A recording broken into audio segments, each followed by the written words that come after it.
Olá pessoal, tudo bem? Meu nome é Samuel Dalelast, sou médico e esse é o nosso espaço aqui no YouTube para discutirmos temas relacionados à saúde, bem-estar e qualidade de vida.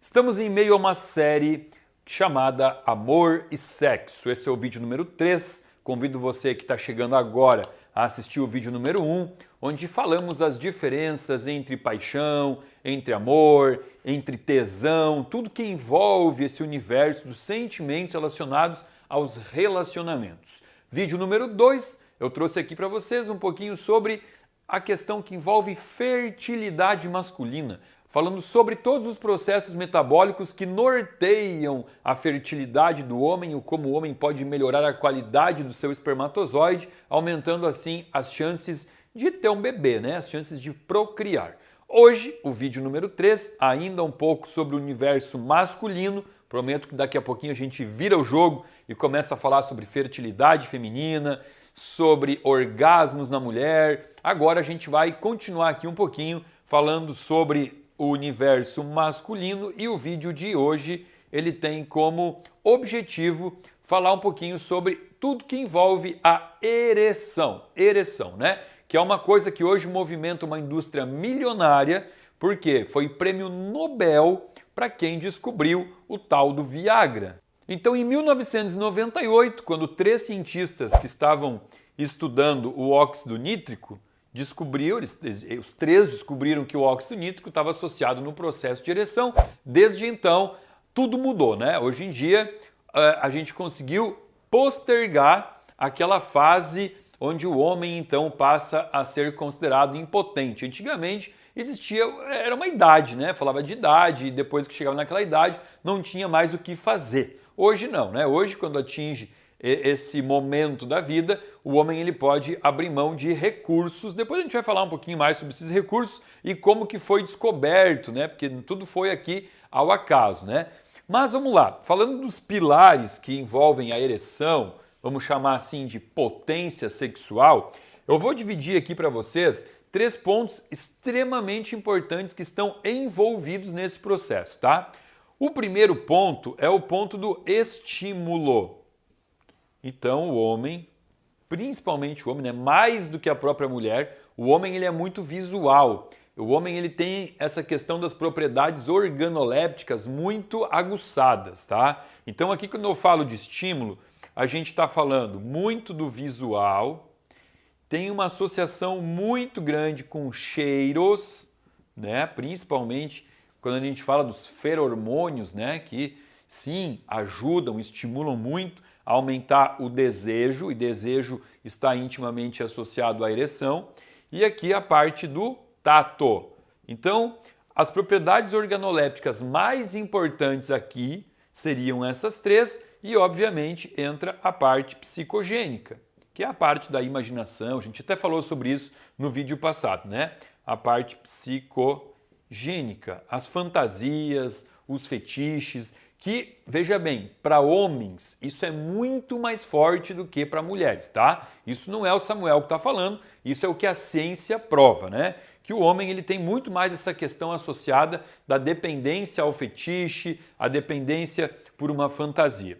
Bom, depois da parte que diz respeito a estímulo, a gente tem que falar aqui então sobre as questões associadas aos hormônios. E depois eu vou abordar cada um aqui com vocês, Hormônios, que obviamente o que entra aqui como mais importante são os hormônios androgênicos. E o principal representante dessa classe é a testosterona. E, por último, e não menos importante, vem a questão vascular. Por que a questão vascular?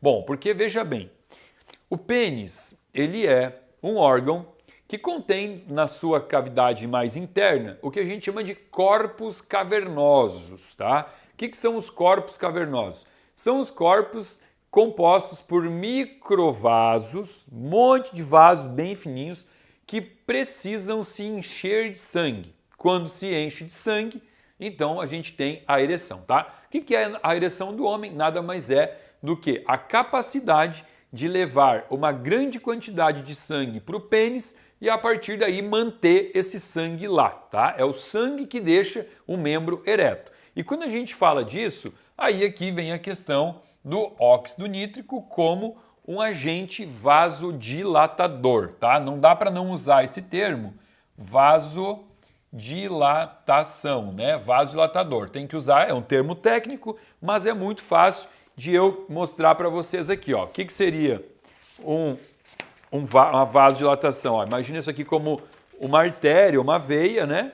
Aqui a gente tem o calibre dela normal, e então eu posso fechar esse calibre, ó.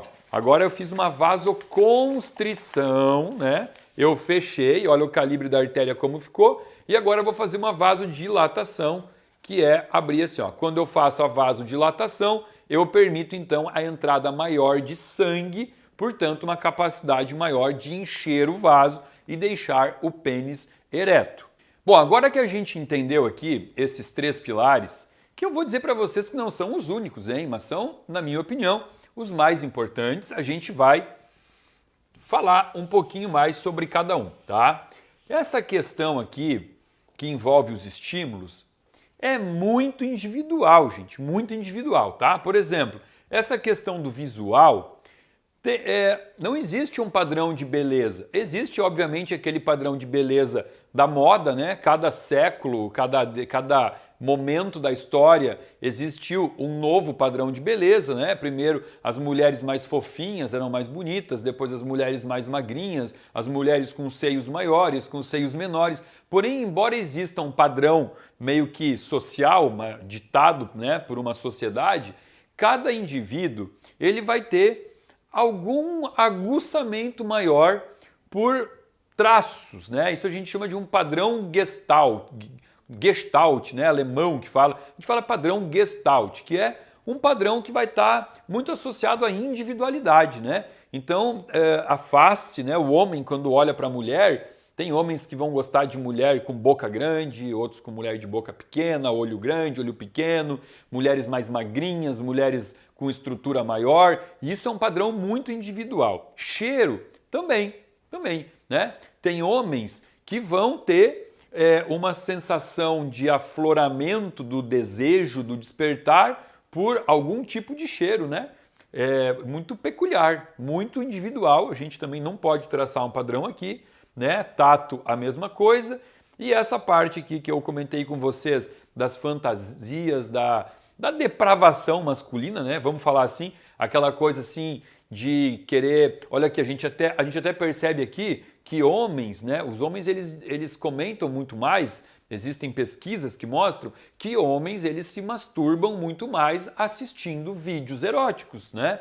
Quando mulheres, a maioria não faz isso. A mulher ela faz isso como? Ela fecha o olho, ela usa a imaginação dela, muitas vezes ela lembra do seu parceiro, né? O homem ele é muito mais, vamos falar assim, depravado nesse sentido imaginação, né? E associação com fantasias, associação com fetiches, com lingerie, com tudo que envolve esse universo, né, do erotismo.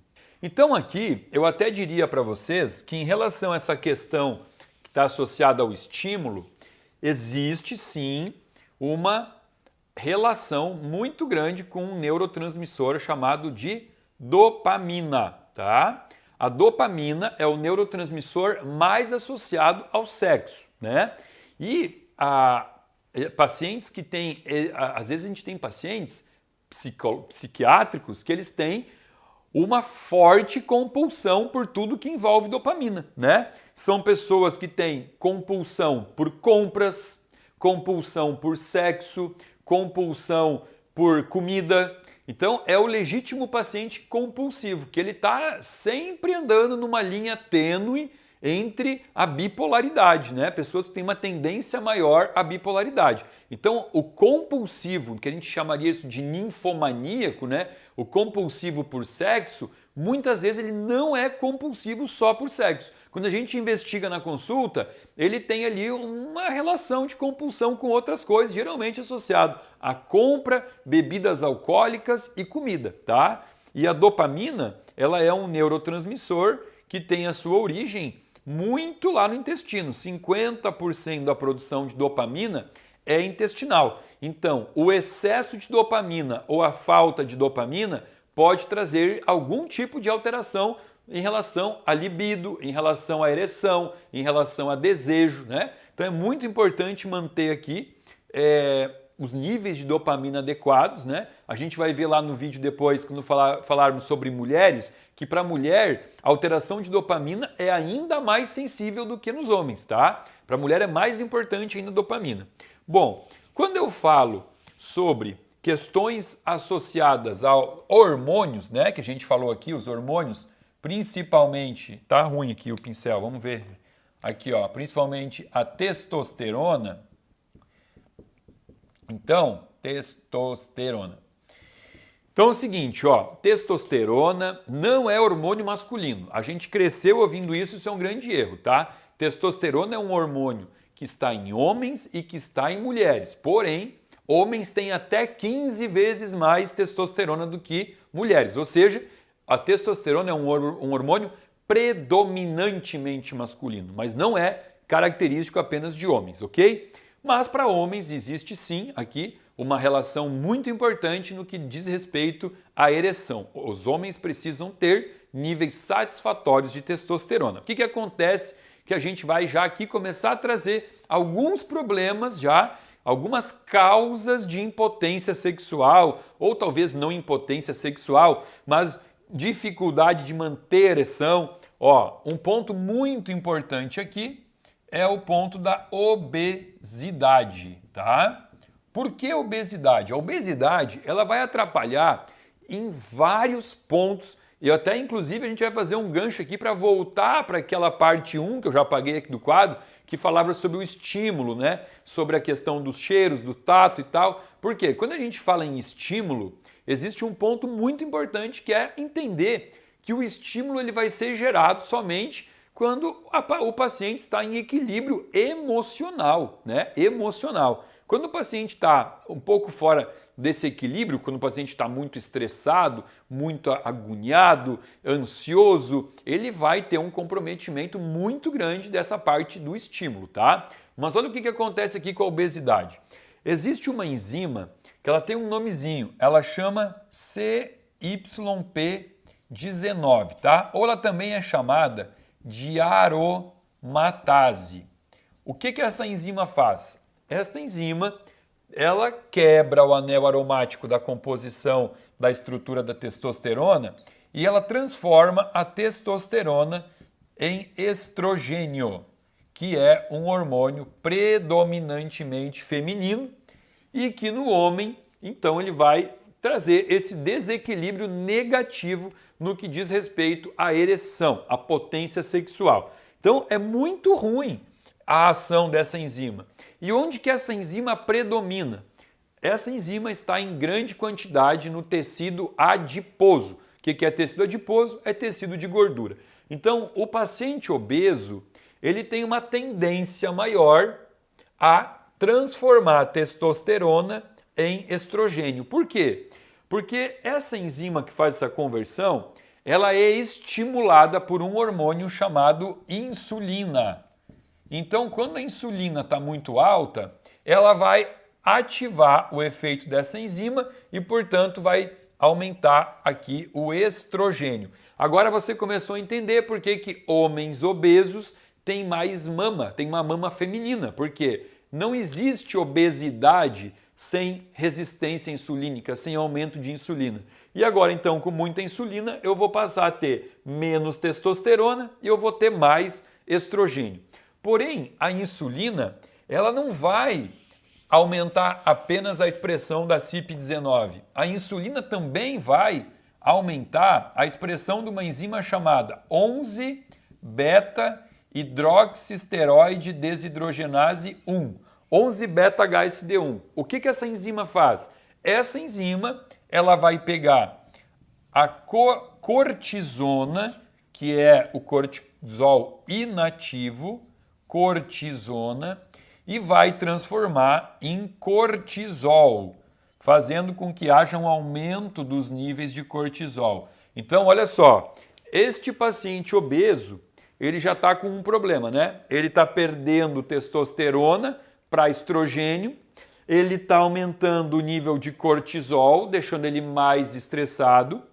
Ele também está transformando a sua composição corporal, e por mais que eu tenha dito para vocês que a questão do visual ela é muito individual, né? Que cada homem ou mulher vai ter atração por um parceiro com composição corporal diferente, a gente sabe que num padrão social meio comum, é muito mais difícil uma mulher se sentir atraída por um paciente obeso, principalmente se ele tiver mamas, né? Mamas femininas. Então, assim, a gente sabe que o padrão mais normal é a mulher ter atração por um homem que tenha músculos, que tenha um corpo masculino e não um corpo com silhuetas femininas, né? Um corpo sem cintura, um corpo com mama. Então, aqui, o que já começou a acontecer? Esse homem, ele pode talvez já não ser tão desejado assim, né? E trazendo até uma certa insegurança, porque ele tem talvez uma autoestima um pouco reduzida, né? Já começa a mexer com o psicológico dele,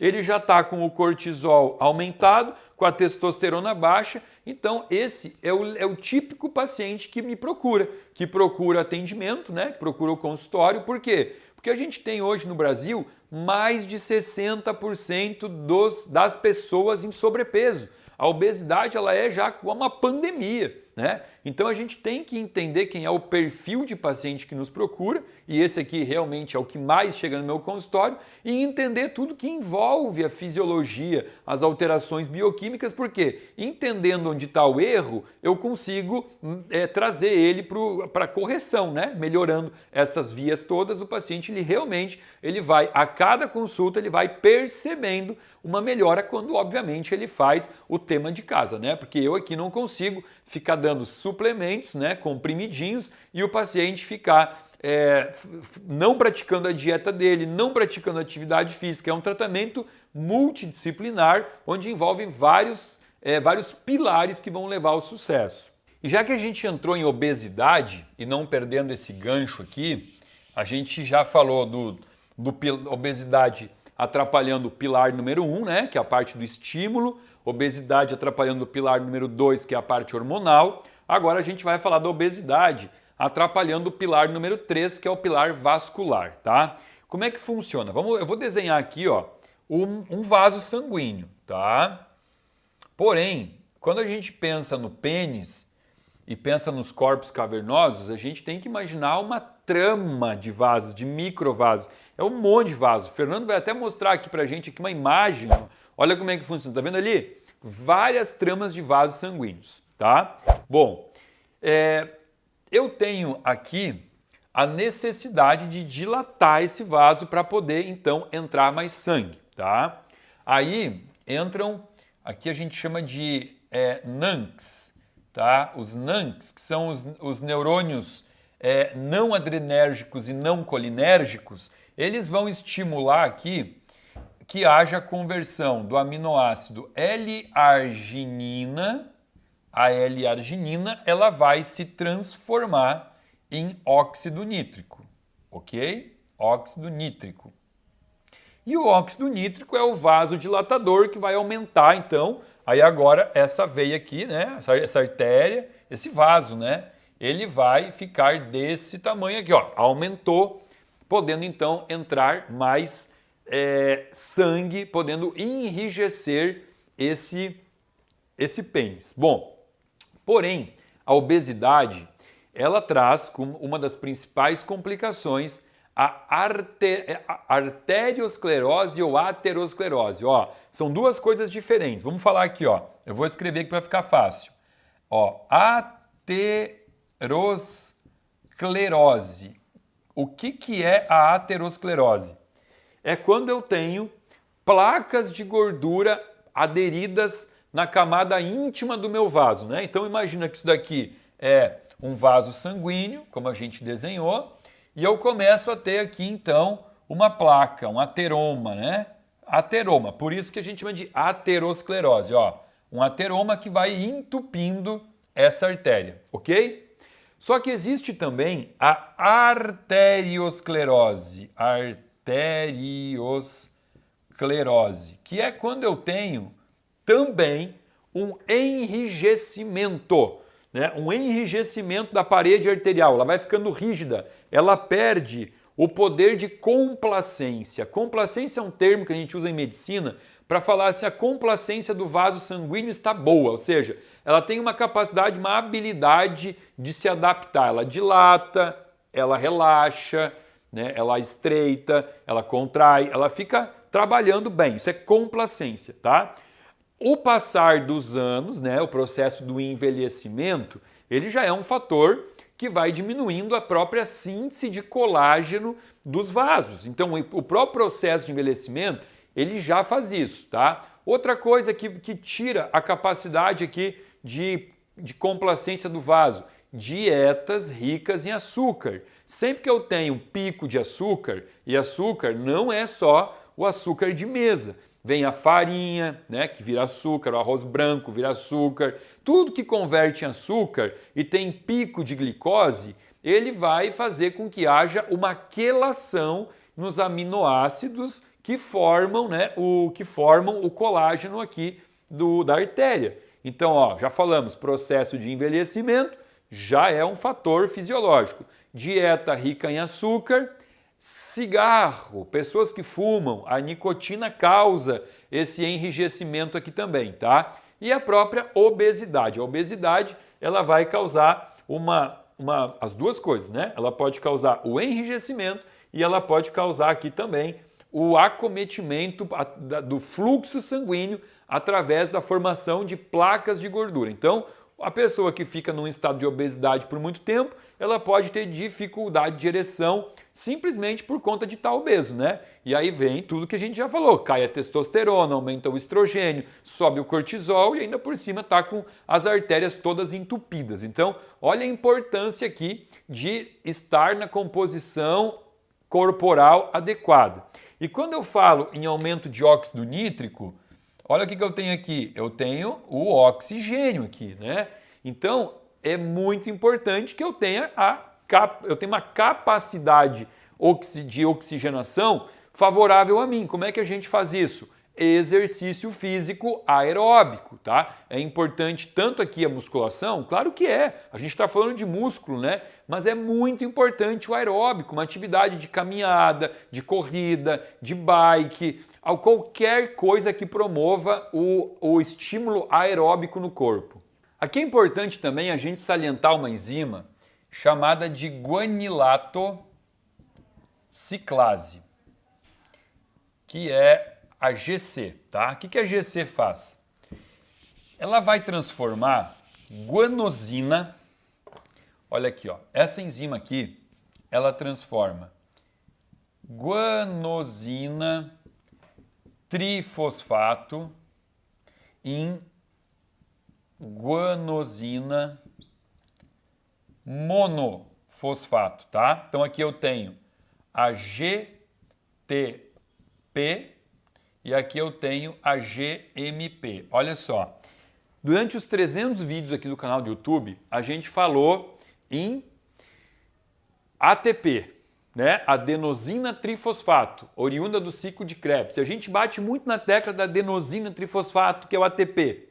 Porém, existem outras vias da mesma família e uma delas chama guanosina trifosfato, que é o GTP, né? E o ATP, que a gente fala tanto aqui, o ATP ele tem uma via de consumo, né? Quando tiram um fósforo dele, que ele é usado como energia, vai virar ADP, que é adenosina difosfato. Quando tira mais um fósforo, ele vira AMP, que é adenosina monofosfato. E aqui é a mesma coisa. Aqui existe uma enzima, que é a enzima GC, que a gente chama ela de guanilato ciclase, que ela faz a conversão do GTP, que é a energia pura, em GMP, que é uma forma menos energética da guanosina, tá? E o que acontece? A GMP, ela é uma inibidora do cálcio. Então, quando eu chego aqui na GMP, eu tenho uma redução dos níveis de cálcio. Qual a importância disso na ereção? Porque o cálcio, ele é um vasoconstritor. Então, o que o cálcio faz? A gente já falou disso aqui, até no vídeo de cãibra, a gente falou, né? O cálcio, ele fecha o calibre do vaso, tá fechadinho, tá? Então, para eu causar uma vasodilatação, que é importante para caber mais sangue aqui dentro e ter ereção, eu tenho que inibir o cálcio, porque o cálcio inibido, ele permite o relaxamento. E quem inibe o cálcio aqui é a guanosina monofosfato. Então, olha só, paralelamente à produção de óxido nítrico, eu também tenho que ter uma inibição do cálcio para permitir o relaxamento do endotélio dos meus vasos, para poder entrar mais sangue, né? Claro que o metabolismo do cálcio, ele também está sempre associado ao metabolismo do magnésio, tá? Bom, então a gente falou tanto de óxido nítrico que vale a pena eu contar para vocês a historinha do primeiro remédio que veio para o mercado com a promessa de melhorar a ereção, né? Que é o Viagra. Até estou falando aqui nome comercial, porque ele foi patenteado, durante anos só existia o Viagra, mas ele é o cloridrato de sildenafila, tá? O que acontece? Como eu disse para vocês, que quando eu tenho um aumento do óxido nítrico, eu tenho uma dilatação venosa, uma dilatação do vaso sanguíneo. Então, esse tipo de medicamento estimulante do óxido nítrico, ele estava sendo testado por laboratórios para melhorar a angina. O que é angina? É aquela dor no peito, no coração, por uma vasoconstrição, né? Quando existe uma vasoconstrição das artérias coronárias do coração, existe um comprometimento da chegada de oxigênio, porque vasoconstrição é igual a menos sangue. Então estava se testando a sildenafila para fazer uma dilatação, né? Melhorando assim a oxigenação do tecido do miocárdio. Só que nos testes em humanos se percebeu que existia ali um grupo de pacientes que começou a ter ereção, né? E por conta disso, o que se pensou lá na época? Epa, pera lá, o que dá mais dinheiro? Dá mais dinheiro dar remedinho para o coração? Ou será que a gente vai ganhar mais dinheiro se a gente estudar aqui um remédio que possa melhorar a ereção? É óbvio que a ereção dá muito mais dinheiro. Então, pararam os testes lá, negócio de coração, e começaram a testar esse medicamento em doses maiores para pacientes que tinham problema de ereção. E se viu que a imensa maioria tinha, então, travou aqui. Que a imensa maioria tinha uma resposta muito boa, né? Tinha uma resposta melhorando a performance sexual. Portanto, então, abandonaram por um período aí a ideia de oferecer esse remédio para melhorar a capacidade cardiovascular e passaram a vender ele simplesmente para melhorar a questão do libido. Depois do sildenafila, vieram outros, né? Tadalafila, outras classes de medicamento que hoje também são utilizadas para isso, mas que todas elas têm como objetivo melhorar a capacidade aqui do óxido nítrico, tá? Bom, porém, o que a gente tem que entender, qual era o objetivo de trazer aqui para vocês todas essas informações sobre potência sexual? Primeiro de tudo, entender a necessidade de um bom condicionamento cardiorrespiratório, de um corpo que esteja numa composição corporal adequada, uma pessoa que faz atividade física, tudo isso realmente faz a diferença. Além disso, a importância do sono, do gerenciamento do estresse, né? Controlar toda essa parte, porque assim, ó, existe uma coisa até por questão de curiosidade, antes de acabar o vídeo, vocês já ouviram falar em poluição noturna? O que é a poluição noturna? É o momento em que o homem ele tem sonhos vívidos à noite, sonhos eróticos, e ele consegue chegar ao orgasmo dormindo. Este homem não se toca, ele não se masturba e ele consegue, a partir de um sonho, ele consegue ter orgasmo. Agora, o que é o curioso aqui?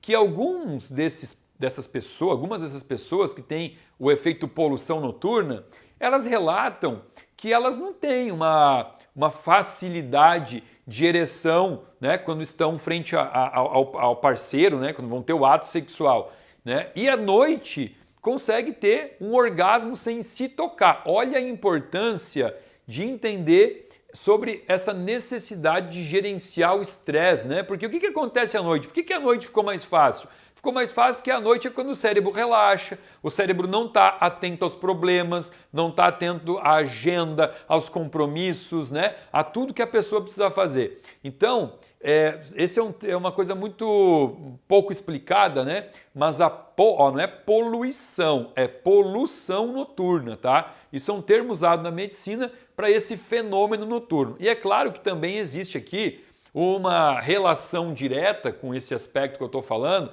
que os hormônios sexuais eles são produzidos predominantemente à noite. É à noite que o homem produz a maior parte da sua testosterona, né? Por isso da importância de um sono reparador, num ambiente escuro. Tudo isso é muito importante, tá? Um outro termo aqui importante também, que eu quase ia esquecendo de falar para vocês, é sobre a ejaculação precoce, tá? Que não é algo tão raro.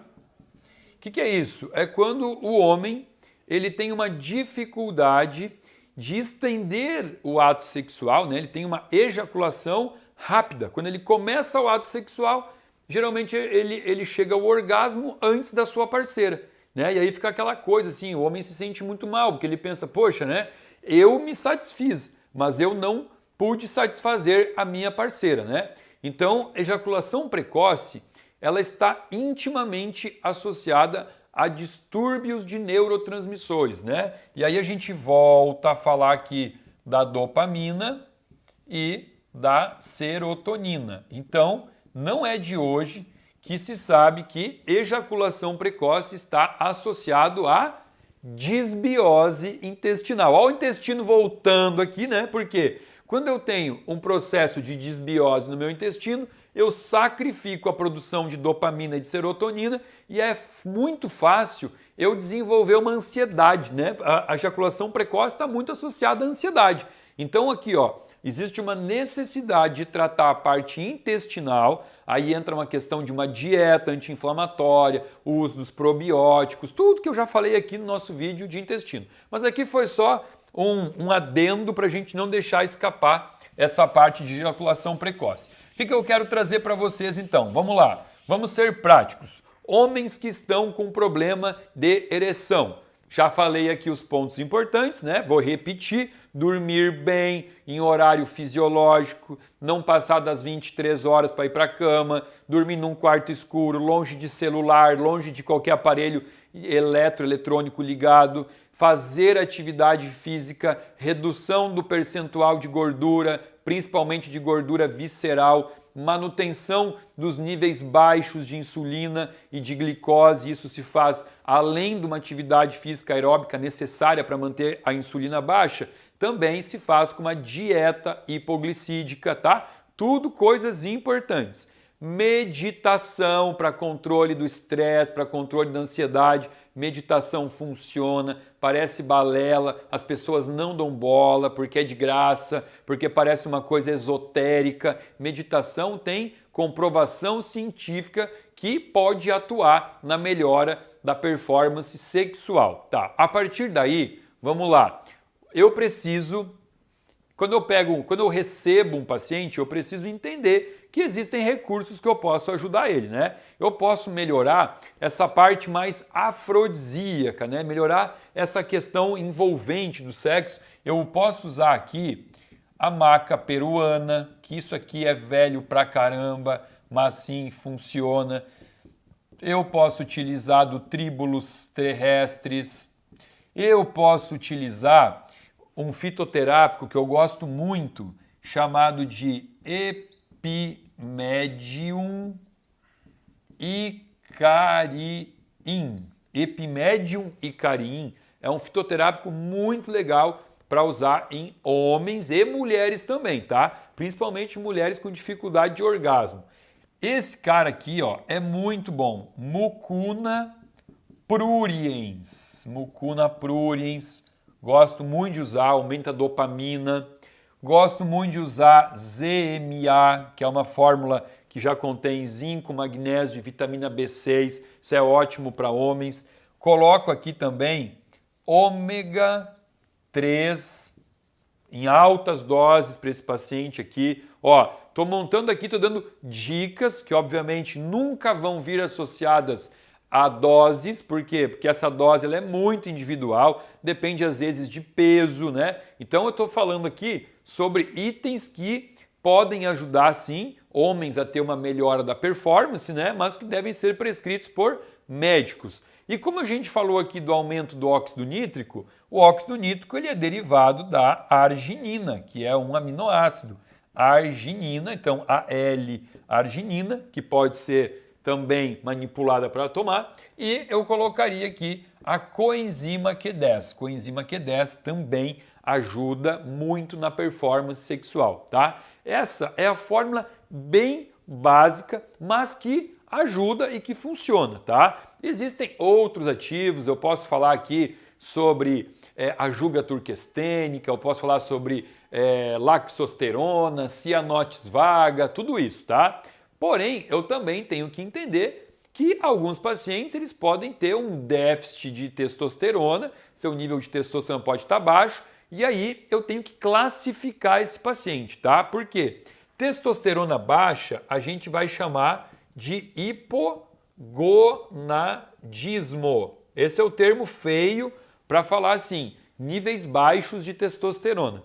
E o hipogonadismo, ele tem duas classes, né? Ele existe o hipogonadismo hipogonadotrófico, que é o cara que tem pouca testosterona porque ele tem pouco estímulo. Esse paciente não precisa de reposição de testosterona. Ele precisa melhorar o estímulo do LH e do FSH, dois hormônios que eu falei no vídeo anterior, né? Porém, eu posso ter o paciente com hipogonadismo hipergonadotrófico, e aí esse paciente ele vai para a fila do paciente que vai ter que realmente repor o hormônio testosterona, e isso eu espero que esse paciente faça com um profissional que tenha conhecimento sobre reposição de testosterona. Por quê? Vamos supor que esse paciente seja obeso, tá? Se ele é obeso, ele já tem mais tendência a ter aromatase, que é a enzima que transforma a testosterona em estrogênio.